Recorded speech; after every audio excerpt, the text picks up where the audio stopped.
ओम शांति। 22 मई 2023 ईश्वरीय महावाक्य।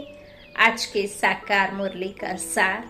मीठे बाबा ने कहा, मीठे बच्चे, बाप की मदद या पूरा वर्षा लेने के लिए सगे बच्चे बनो। सगे अर्थात पूरा संन्यास कर पवित्रता की प्रतिज्ञा करने वाले। आज बाबा बहुत रहम दिल बन बच्चों को मदद दे रहे हैं और बाबा कहते, जो बच्चे के मन में मेरा बीज चला गया, जिनको एक बार ज्ञान सुनने मिल गया, फिर वो कहीं भी सुनंती भागंती होंगे तो भी वापस जरूर आएंगे, तो मैं उनको वापस जरूर अपना वर्षा दूंगा। देखिए, गलती करना बुरी बात नहीं है, गलतियों से सीख मिलती है, परंतु गलतियों को बार बार रिपीट करना बहुत गलत है और गलती से सीख लेना बहुत अच्छी बात है।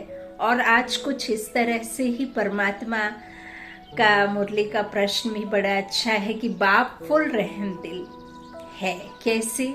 कौन सा रहम बच्चों पर सदा ही करते हैं? उत्तर, कोई बच्चा कितना भी विघ्न डालता, माया के वश हो उल्टा कर्म कर लेता। बहुत लिफ्ट दे रहे हैं आज बाबा बच्चों को, लेकिन फिर भी अगर कोई भूल महसूस करता है तो बाप उससे शरण ले कहते हैं, अच्छा फिर से ट्रायल करो, अब गुणों को निकाल, गुणवान बनो। बाप फुल रहम दिल है, क्योंकि जानते हैं बच्चे और कहाँ जाएंगे, सदा सुखी रहें, यही बाप की आश रहती है। गीत है, तुम्हारे बुलाने को जी चाहता है। ओम शांति। मीठे मीठे बच्चे, तुम्हें गोप गोपियाँ भी कहा जाता है। सतयुग में गोप गोपियाँ नहीं होते हैं, वहाँ तो राजधानी चलती है। गोप गोपियाँ संगम युग पर है, जबकि गोपी बल्लभ भी आते हैं। बल्लभ बाप को कहा जाता है। बच्चे याद करते हैं कि बाबा फिर से आओ।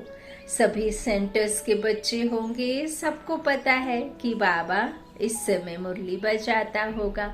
वह मुरली टेप में भरती होगी, लिखते भी होंगे, लिथो होगी, फिर हमारे पास आएगी, हम धारणा करेंगे, फिर हम धारणा कराएंगे। यह सब समझते होंगे कि मधुबन में तो गोपियाँ गोपी बल्लभ से सम्मुख सुनते होंगे। वो ही मुरली फिर हम 4-5 दिन के बाद सुनेंगे। ऐसे ख्यालात चलते होंगे ना। कहते हैं बाबा आप आओ तो हम सदैव मुस्कुराने लग जावे। बाबा कहते, बच्चे अपनी खुशी गायब नहीं होने देना। बच्चे कहते, बाबा आप हमसे जुदा नहीं होना, आप हमसे जुदा नहीं होंगे तो खुशी हम हमेशा अपने साथ रखेंगे, क्योंकि आप जो साथ रहेंगे तो खुशी गायब भला कैसे होगी। तो बाबा कहते हैं, बच्चे कहते हैं बाबा आओ तो हम सदैव मुस्कुराने लग जावे, है ना। जैसे देवताएं सदैव हर्षित रहते हैं, वहाँ यथा राजा रानी तथा प्रजा सब हर्षित रहते हैं, दुख का नाम निशान नहीं रहता। यहाँ तो है ही प्रजा का राज्य। तो बच्चे जानते हैं बाबा आकर हमको पढ़ाते हैं। यहाँ गरीब ही अच्छी रीति पढ़ते हैं, जैसे वे गरीब भी कोई MLA कोई MP बन जाते हैं ना, यहाँ गरीब ही पढ़ सकते हैं। वारिस भी गरीब ही बनते हैं। साहूकारों को लफड़ा बहुत रहता है, एक तो धन का नशा, दूसरा फिर फुर्सत नहीं मिलती। बलि भी नहीं चढ़ सकते, यहाँ बलि चढ़ना पड़ता है तन मन धन सहित। परंतु बाबा कहते हैं साहूकारों का हृदय विदीर्ण होता है, फुरना बहुत रहता है, इसलिए गरीब झट बलि चढ़ते हैं। इसमें भी पहले नंबर में कन्याएं जाती हैं। ममा भी कन्या है ना, बाप की बनी, और कहेंगे बस मेरा तो शिव बाबा दूसरा ना कोई। इसको बलि चढ़ना कहा जाता है। गृहस्थ व्यवहार में रहते हुए, जैसे कि वहाँ नहीं है। है ना। गृहस्थ में रहते भी माताएं बहनें बाबा की तरफ बुद्धि लगा कर रखती हैं, भल कर्म का करती रहती, लेकिन बुद्धि बाबा के साथ जुड़ी रहती। तो बाबा कहते गृहस्थ में रहते जैसे कि वहाँ नहीं है। बुद्धि में शांति धाम सुख धाम ही बसता है। अब हम जाते हैं स्वीट होम, फिर स्वीट राजधानी में। गृहस्थ व्यवहार में रहते रचना की भी पालना करनी है, परंतु श्रीमत से। श्रीमत तब मिले जब बलि चढ़े। सर्वशक्तिमान के साथ योग लगाने से ही शक्ति मिलती है। माताएं बहनें एक बात विशेष ध्यान रखें, ये मेरा एक्सपीरियंस कहता है और आप भी एक्सपीरियंस ज़रूर लेंगे। जब आप अकेले रसोई में या किसी भी तरीके का गृहस्थ व्यवहार में रहते, आप जब भी कर्म करती हैं, काम करती हैं, और मान लीजिए कि आपके पास में कोई 4 मेहमान आ गए और उस वक्त आपके पास में कोई भी सहायक नहीं है जो आपके साथ में सब्जियां कट कर सके या खाना रसोई बनाने में आपकी मददगार हो, तो उस समय आप इतना अंदर से हिम्मत मत हारिए। आप ये मत सोचिए कि मुझे अकेले बनाना पड़ेगा, कैसे होगा, ये तो संभव नहीं है, इतने जल्दी जल्दी कैसे बनाऊं, सडनली पता चला, पहले से बताते तो मैं बना लेती थी, रख लेती थी, तैयारी कर लेती थी, अब कैसे होगा। इन सब में एनर्जी वेस्ट करने की बजाय आप उस सर्वशक्तिमान को बहुत दिल से याद करें कि बाबा आप तो मेरे साथ हो ना, आप तो इतने सर्वोदया है ना, वो तो सर्वसमर्थ बाबा है, ज्ञान सूर्य है, तो कितनी 100 भुजाओं से भी अधिक भुजाएं हैं उनके पास में। उनकी इतनी भुजाएं हैं कि इस संसार में जितनी भी मनुष्य आत्माएं हैं ना, सबको एक साथ अपने आघोष में ले सकता है। तो आप तो फिर सोचें बाबा आपको कितनी जल्दी सहायता देगा। तो आप बोलें, मीठे बाबा, प्यारे बाबा, ओ बाबा आ जाओ, मेरे पास आ जाओ, मेरे साथ आकर खड़े होकर के मेरे साथ रसोई में सहायक बन जाओ। तो बाबा आपको पता है क्या करेगा, आपको अंतर में हिम्मत देगा, बल देगा, आपको प्रेम से बनाने कहेगा, आपको इतना बल भर देगा कि आपको ऐसा लगेगा मानो जो कार्य आप कर रहे हैं ना, वो आप नहीं कर रहे, बाबा कर रहे हैं। आपको लगेगा ही नहीं कि आप रसोई बना रहे हैं, आपको ऐसा लगेगा कि उंगली मेरी, शक्ति बाबा की, बुद्धि मेरी चल रही है, सामान बाबा डलवा रहे हैं, है ना। बुद्धि किसका, बाबा का, और सामान किसके कर्म से डल रहा है, आपके हाथों से डल रहा है। तो इस तरह से जब आप उनको बुलाते हैं ना, तो वो आपकी शक्ति बढ़ा देता है, आपका बल बढ़ा देता है, आपका जो उत्साह बढ़ा देता है, आपके अंदर खुशी हो जाती है। तो आप खुशी से भोजन बनाएंगे, आप अंदर से शांत हो जाएंगे, आप एकदम कंसंट्रेट भी नहीं करेंगे, लेकिन बाबा के साथ जब बुद्धि लगी रहेगी ना, तो आपका जो है ना काम करने की क्षमता में बढ़ोतरी हो जाएगी, आपको मेहनत नहीं लगेगी। इसीलिए कहते हैं जहाँ मेहनत हो वहाँ आप मेहनत मत करो। आप मत करो कि मुझे करना है, करो बाबा को करना है ना।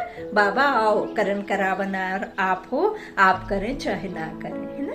तो इस तरह से बाबा कहते हैं सर्वशक्तिमान के साथ योग लगाने से ही शक्ति मिलती है, बाप का नहीं बनते हैं तो शक्ति नहीं मिलती है ना। तो बाबा कहते हैं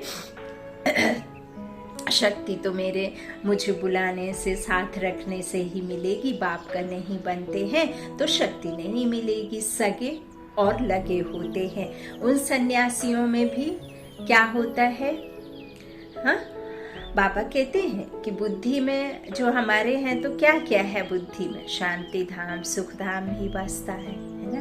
तो तुम तो सर्वशक्तिमान के बच्चे हो। तो बाबा कहते हैं सगे और लगे होते हैं। उन सन्यासियों में भी सगे और लगे होते हैं। तो कोई तो घर बार छोड़ जाकर कफनी पहनते हैं, वह ठहरे सगे, कोई फिर फॉलोअर्स होते हैं।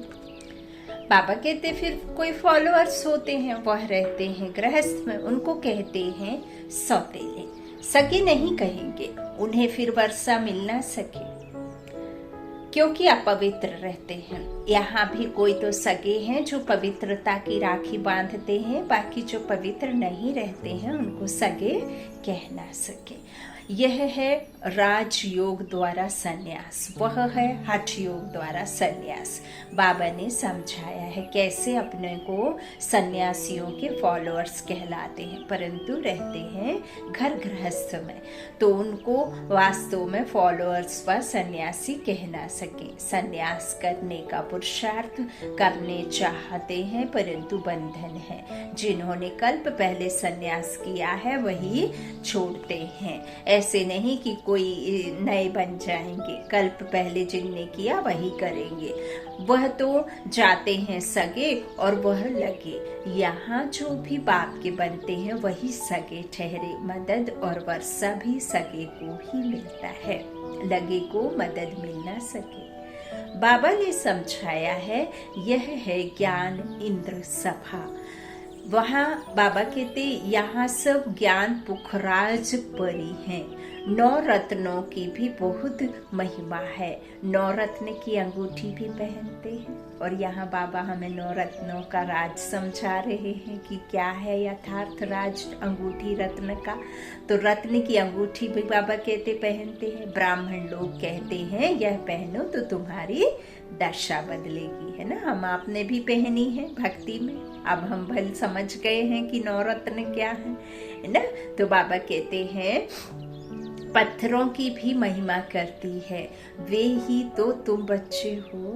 पत्थर बुद्धि से पारस बुद्धि, पारसनाथ आकर के बना रहे हैं 9 रत्न, जिसमें अष्ट और एक 9वां जिसे परमात्मा शिव बाबा कहते हैं। आपने देखा होगा फूल जो माला में एक फूल जैसा लगा रहता है, वो आप जब फिनिश होती है माला तो आप क्या करते हो, है ना, ऐसे मस्तक पर आंख पर लगाकर फिर उसे चूमते हैं, वो है शिव। और जो साइड में 2 मणके जुड़ करके रहते हैं वो है लक्ष्मी नारायण।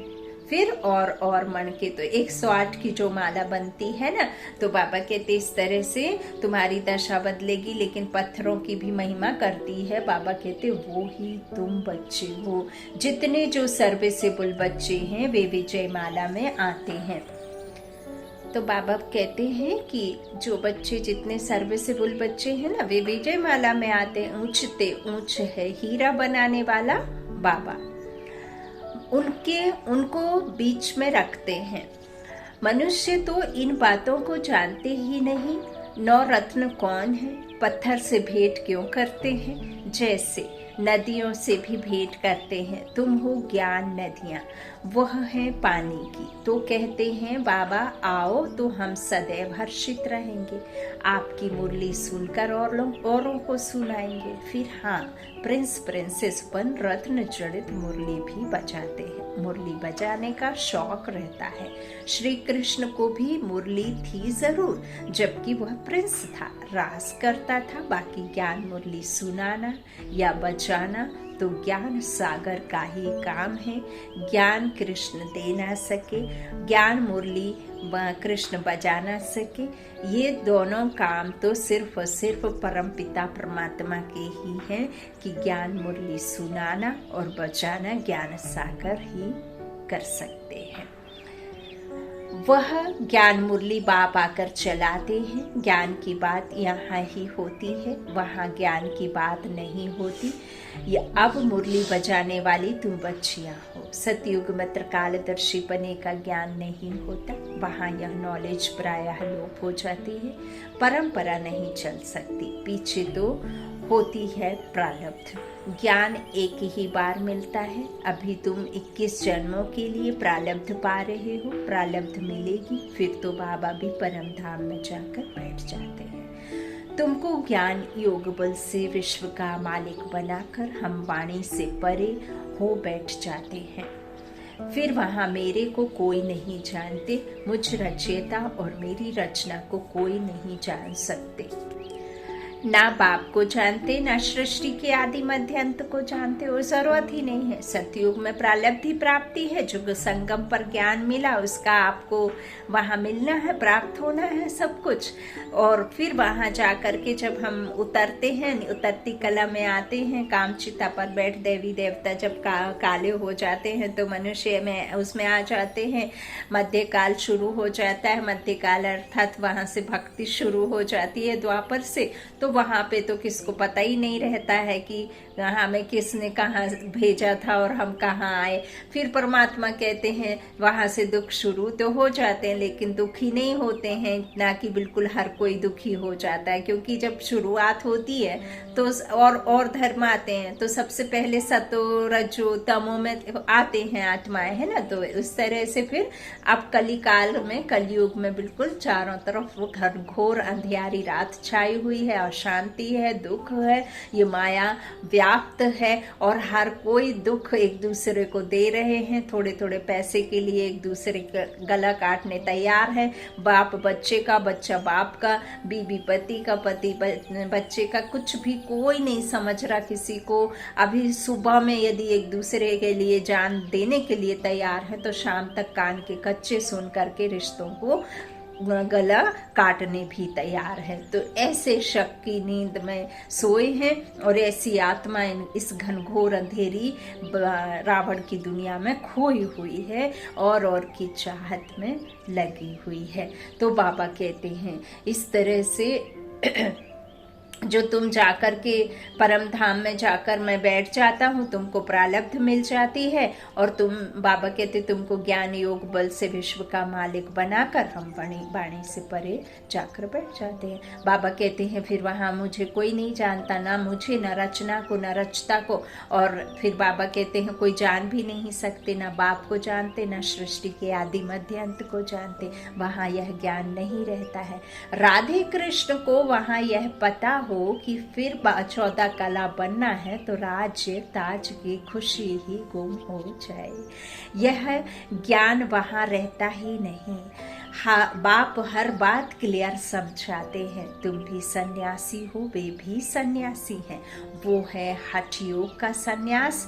सन्यासी हद का घर बार छोड़ जाते हैं। वहाँ है शंकराचार्य और यह है शिवाचार्य। शिव बाबा ज्ञान का सागर है ना, उनको आचार्य कहा जाता है। श्री कृष्ण आचार्य नहीं है क्योंकि उनके पास ये ज्ञान नहीं है।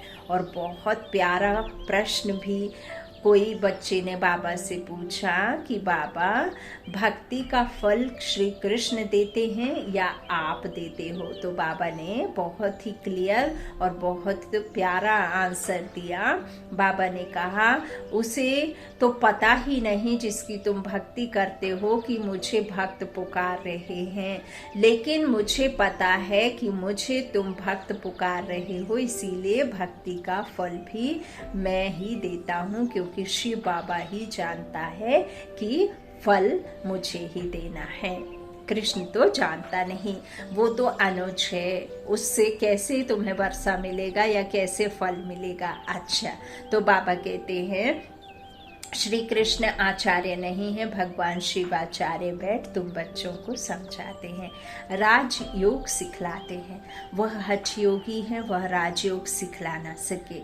यह बेहद का बाप ही सतयुग का राज्य प्राप्त कराने राजयोग सिखलाते हैं।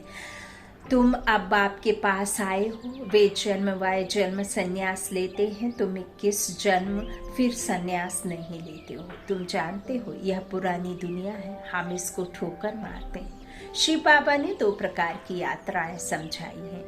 कौन कौन सी यात्रा समझाई है? एक रूहानी यात्रा, दूसरी जिस्मानी यात्रा। सुप्रीम बाप कहते हैं मैं तुमको यात्रा पर ले जाता हूँ, फिर तुम मृत्यु लोक में नहीं आएंगे। बाप है सुप्रीम पंडा, उनके बच्चे भी पंडे ठहरे। तुम हो रूहानी पंडे, रूहानी यात्रा कराने वाले। हम आत्मा मन बुद्धि के विमान में बैठ करके, रूह कहते ना आत्मा को, तो रूह जाती है मन बुद्धि के विमान में बैठ करके बिना पैसा खर्च किए, बिना शारीरिक श्रम करे, बिना किसी मेहनत के कहाँ जाती है? जहाँ इस संसार की कोई शक्ति, कोई खोज ना पहुंच सके, वो है परम धाम। वहां जाती है, इतनी दूरी तय करती है आत्मा, सेकंड्स में वहां का चक्कर लगा करके आती है।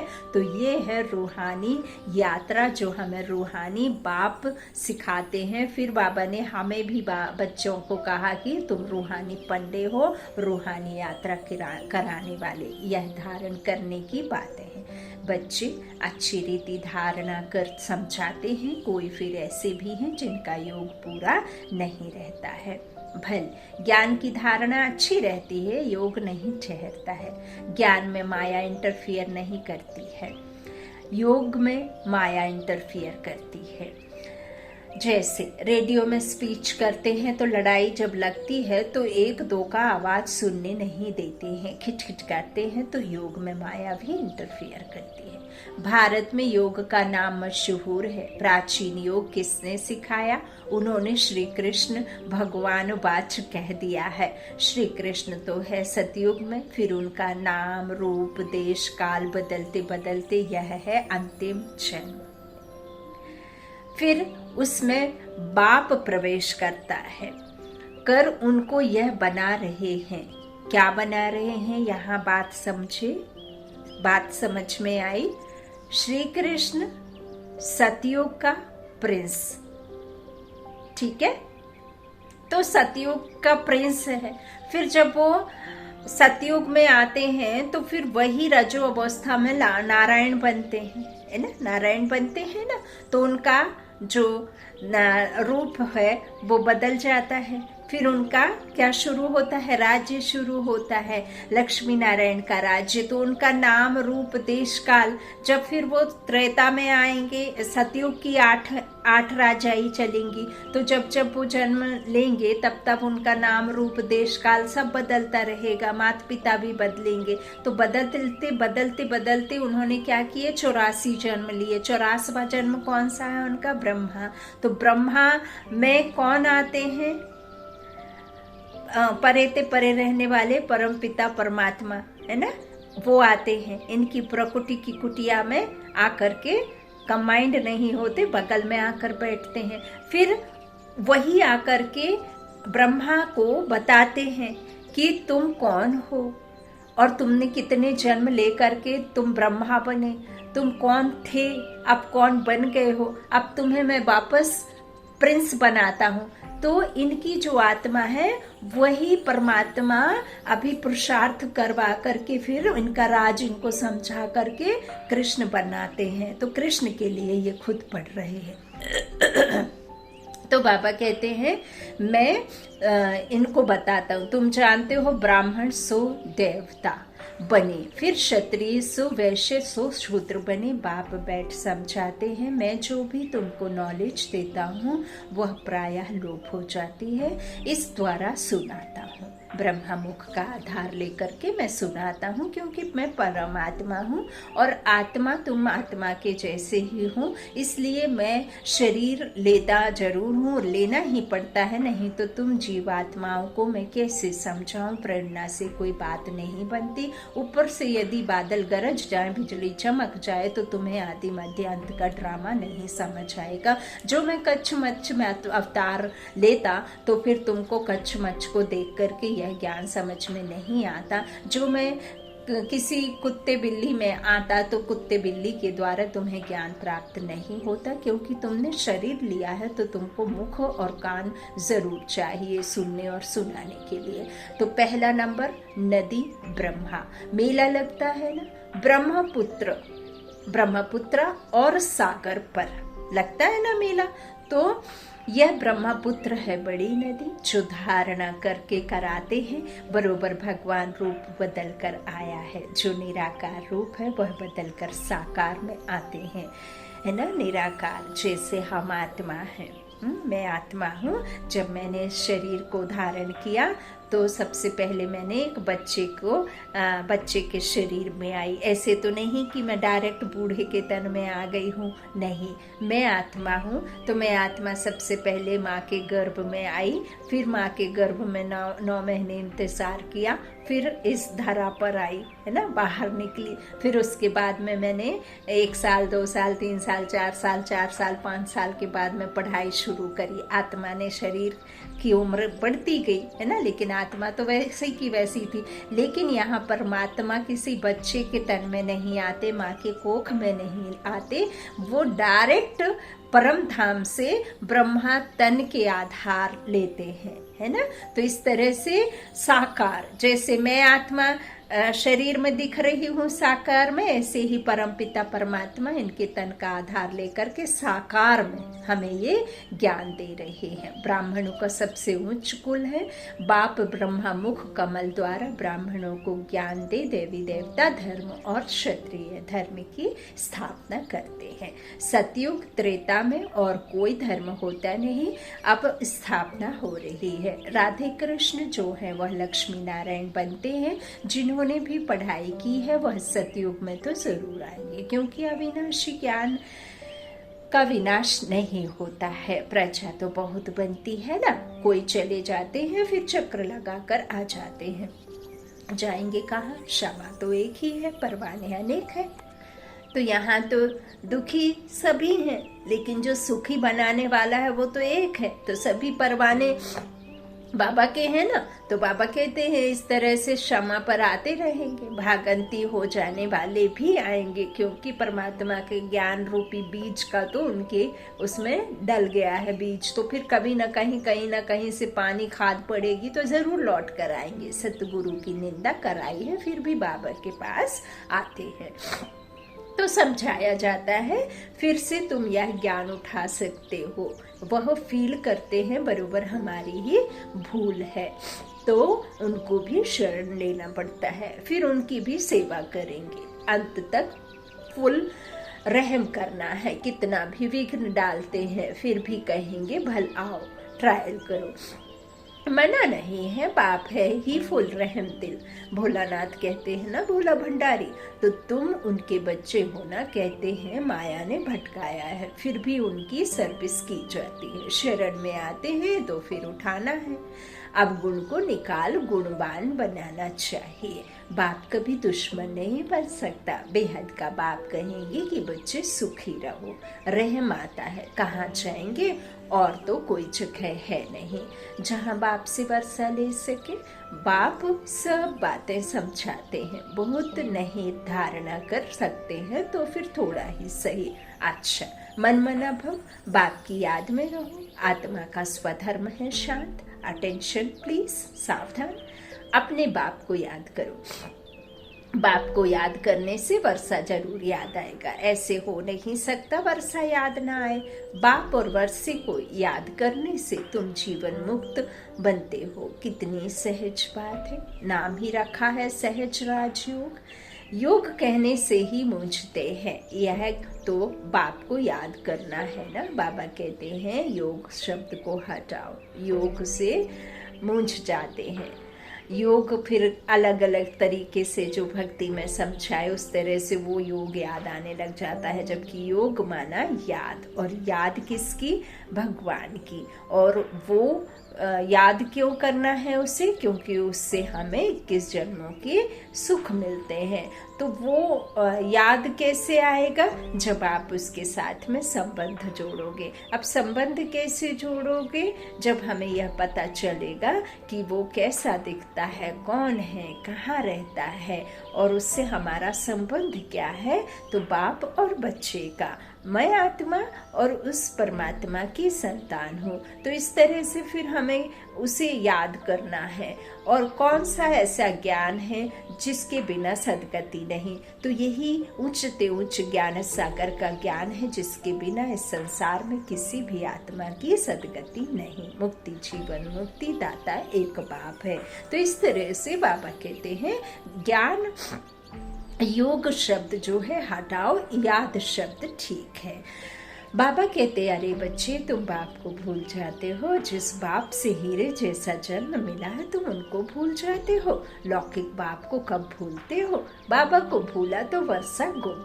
अपने को आत्मा निश्चय कर बाप को याद करना है। आत्मा अभिमानी बदले देह अभिमानी बनने से धोखा खाते हैं।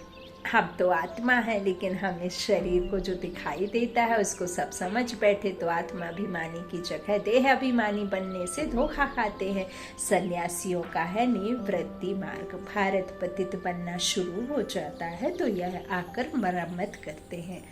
अपवित्र बनने से थामते रोकते हैं। उनमें प्योरिटी की ताकत रहती है। प्योरिटी है तो पीस प्रॉस्पेरिटी भी है। कन्या भी पवित्र है तब तो उनको माथा टेकते हैं। देवताएं पवित्र हैं तो सब उनको माथा टेकते हैं, फिर चाहे कोई भी उम्र का हो। लेकिन दुर्गा माँ चाहे एक 60 साल का हो और चाहे 2 साल का बच्चा हो और चाहे वो 50 साल का हो, कोई भी उम्र का होगा तो मंदिर में जो देवी विराजमान है उसे दुर्गा माँ ही कहेंगे। ये हमारी दुर्गा माँ है, ऐसा कहते ना। ऐसे ही जब लौकिक में एक कन्या की विवाह से पहले उसके सामने सब नतमस्तक होते हैं, उसे देवी समझ करके उसके सामने सिर झुकाते हैं। और जब वो विकारों में, विवाह के बाद विकारों में चली जाती है तो उसे क्या कह देते हैं कि वो सबके सामने झुके, है ना, क्योंकि वो फिर प्योरिटी में नहीं रहती ना, इसीलिए। तो बाबा कहते हैं कि इस तरह से सब माथा टेकते हैं। सतयुग में माथा टेकने की बात ही नहीं, क्योंकि ना तो उधर कोई इस तरह से अनप्योर होता है, ना कोई विकारी होता है, और ना ही कोई इस तरह से वहाँ कोई किसी को दुख देता है। काम, क्रोध, लोभ, मोह, अहंकार, ये माया नहीं होती। माया कोई पैसे को नहीं कहते हैं, माया धन संपदा को नहीं कहते, माया विकारों को कहते हैं। और जहाँ विकार होते हैं वहाँ सुख शांति नहीं होती है ना। जहाँ विकार नहीं होते वहाँ सब कुछ होता है, 100 सुख होते हैं, सतो प्रधान अवस्था रहती है ना। तो इसलिए बाबा कहते हैं क्योंकि वहाँ सब पवित्र रहते हैं। अपनी दर्पण में देखना चाहिए कि हमारे में कोई भूत तो नहीं है। लायक बने हैं लक्ष्मी नारायण को वरने के। अपने को लायक बनाना है। तुम बच्चे जानते हो ऊंचते ऊंचे शिव बाबा, ब्रह्मा, विष्णु, शंकर और लक्ष्मी नारायण आदि सबसे शिव बाबा ऊंच है।